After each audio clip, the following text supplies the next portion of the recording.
This channel does not promote any violent, harmful, or illegal activities. All content provided by this channel is meant for an educational purpose only.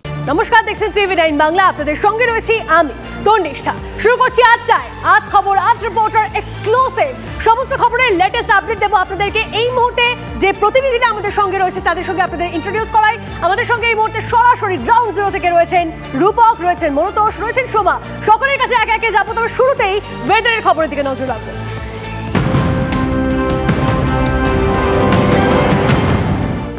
যে breaking news আসছে শুরুতেই, কাল থেকে ফের বাড়বে শুকনো গরমের দাপট। আগামী 3 দিন 18 জেলায় তাপপ্রবাহের সতর্কতা।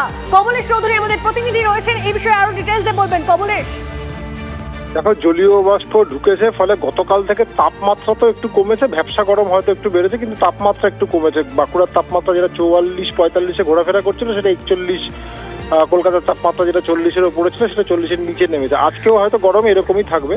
কাল থেকে আবার শুকনো গরমের, বলা ভালো বৃহস্পতিবার শুক্রবার শুকনো গরমের দাপট মারাত্মক জায়গায় পৌঁছবে। রাজ্যের 18টা জেলা, দক্ষিণের তো বটেই, উত্তরের মালদা, 2 দিনাজপুরেও তাপপ্রবাহের সতর্কতা। একাধিক জেলায় কমলা সতর্কতা, তীব্র তাপপ্রবাহের কমলা সতর্কতা। অর্থাৎ আগে যেখানে তাপমাত্রা ছিল পশ্চিমের জেলায় 43, 44, 45 এবং কলকাতা এবং লাগোয়া অংশে 40-41, এই জায়গাতেই তাপমাত্রা ফিরে যাবে এবং এপ্রিলের শেষ পর্যন্ত রেহাই পাওয়ার কোনো সম্ভাবনা কিন্তু দেখা যাচ্ছে না।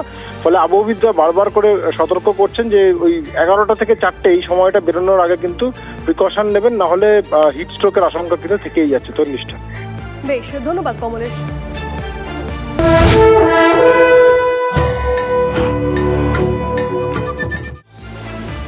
এবার ভোটবঙ্গের বিভিন্ন খবর দেবো আপনাদের, বিভিন্ন আপডেট দেবো আপনাদের, এবং এর পাশাপাশি যে শাহী সভা রয়েছে সেদিকে তো নজর রাখতেই হচ্ছে। ভোট প্রচারে আজ ফের বাংলায় অমিত শাহ, রাজ্যে জোড়া কর্মসূচি কেন্দ্রীয় স্বরাষ্ট্রমন্ত্রী।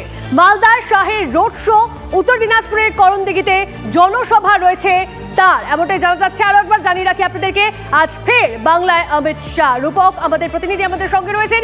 রূপক, অমিত শাহের সভা আমরা দেখেছি গতবারও যখন তিনি সভা করেছেন বারবার করে দুর্নীতি অস্ত্রের শান দিয়েছেন। সেক্ষেত্রে এবার তিনি কোন বিষয়গুলো প্রকাশ্যে আনতে পারেন বা কোন বিষয়ের উপর নজর রাখতে পারেন, ফোকাস রাখতে পারেন বলে মনে করছেন কর্মীরা? কি হতে পারে আজকের সভা থেকে? দেখো তন্নিষ্ঠা, প্রথমেই জানিয়ে রাখি যে গতকাল কিন্তু মমতা ব্যানার্জি, তৃণমূল সুপ্রিমো, তিনি কিন্তু উত্তর দিনাজপুরের সেই জায়গাতে দাঁড়িয়ে জনসভা করেছেন, চাকুলিয়া এবং করণদিঘি। সেই করণদিঘিতেই আসছেন অমিত শাহ। অর্থাৎ সেই মঞ্চ থেকে তৃণমূল সুপ্রিমো বারবার একাধিকবার কিন্তু নরেন্দ্র মোদী এবং বিজেপি সরকারকে এনআরসি ইস্যু তুলে কিন্তু তীব্র আঘাত করেছে। এবং সেই জায়গায় এই যে সংখ্যালঘু অধ্যুষিত উত্তর দিনাজপুরের চাকুলিয়া, করণদিঘি, গোয়ালপুকুর এবং ইসলামপুর এলাকা, সেই সমস্ত প্রত্যন্ত এলাকা, বিশেষত একদিকে যখন সংখ্যালঘুদের বাস, অন্যদিকে সীমান্ত লাগোয়া এলাকা, সেই সমস্ত এলাকার মানুষদের উদ্দেশ্যে স্বরাষ্ট্রমন্ত্রী তিনি কি বার্তা দেন এবং তাতে কতটা নির্বাচনে প্রভাব পড়বে, তার পাশাপাশি স্বরাষ্ট্রমন্ত্রী অমিত শাহ অর্থাৎ তিনি দলীয় কর্মীদের উদ্দেশ্যে কি বার্তা দেন সেদিকে কিন্তু নজর রাখছেন সকলে। সবটা মিলিয়ে আজকে অমিত শাহের এই যে সভা, তা কিন্তু যথেষ্টই গুরুত্বপূর্ণ বলে রাজনৈতিক সভা অত্যন্ত গুরুত্বপূর্ণ, তাৎপর্যপূর্ণ। অবশ্যই আমাদের সেদিকে নজর থাকবে, সঙ্গে থাকুন।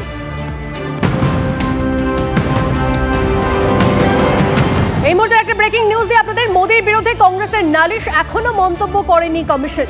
কংগ্রেসের বিরুদ্ধে নাম না করে সংখ্যালঘু তোষণের অভিযোগ। প্রধানমন্ত্রীর মন্তব্যের তীব্র বিরোধিতায় কংগ্রেস নেতারা।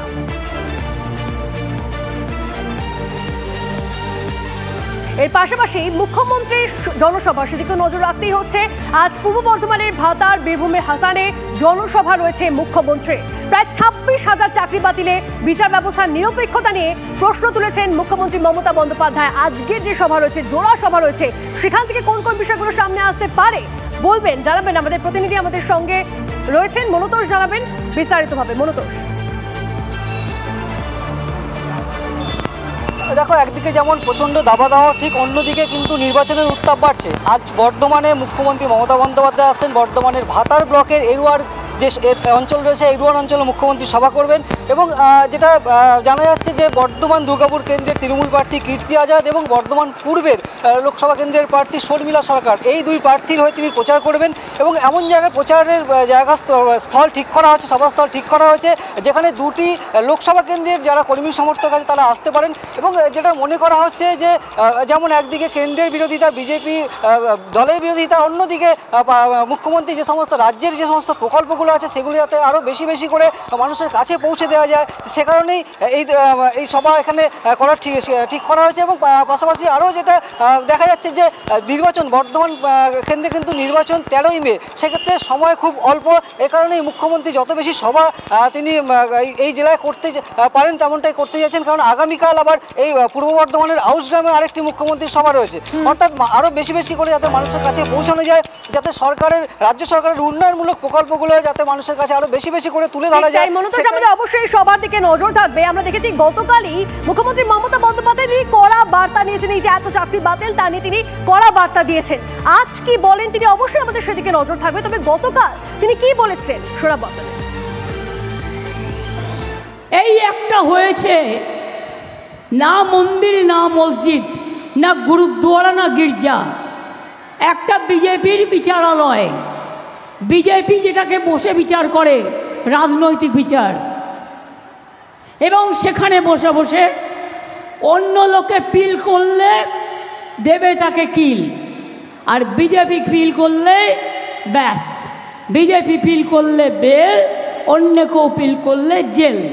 এই তো হয়ে গেছে এখানকার এই অবস্থা। আজ নয়, দীর্ঘদিন ধরে চলছে। এটা বিচারপতিদের দোষ নয়, এটা কেন্দ্রীয় সরকারের দোষ।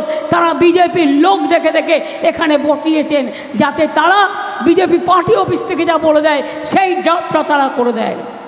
কি করবেন? আমায় সাজা দেবেন, ডিফামেশন করবেন, আমি তৈরি।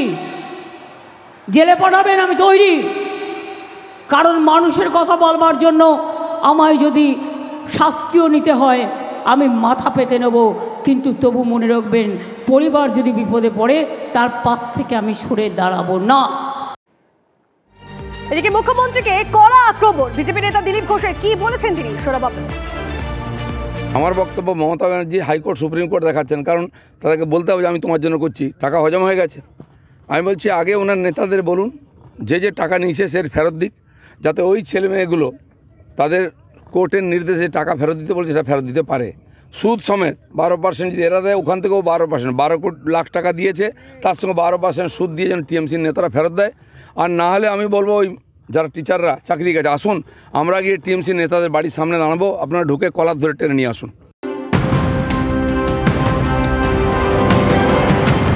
আর একটা ব্রেকিং নিউজ এই মুহূর্তে, কংগ্রেসের নির্বাচনী ইস্তাহারকে একযোগে আক্রমণ বিজেপি নেতাদের। মোদির পর ইস্তাহারের সমালোচনায় অমিত শাহ, হেমন্ত বিশ্ব শর্মা। সাধারণ মানুষের সম্পত্তি কবজা করবে কংগ্রেস, তোপ বিজেপির।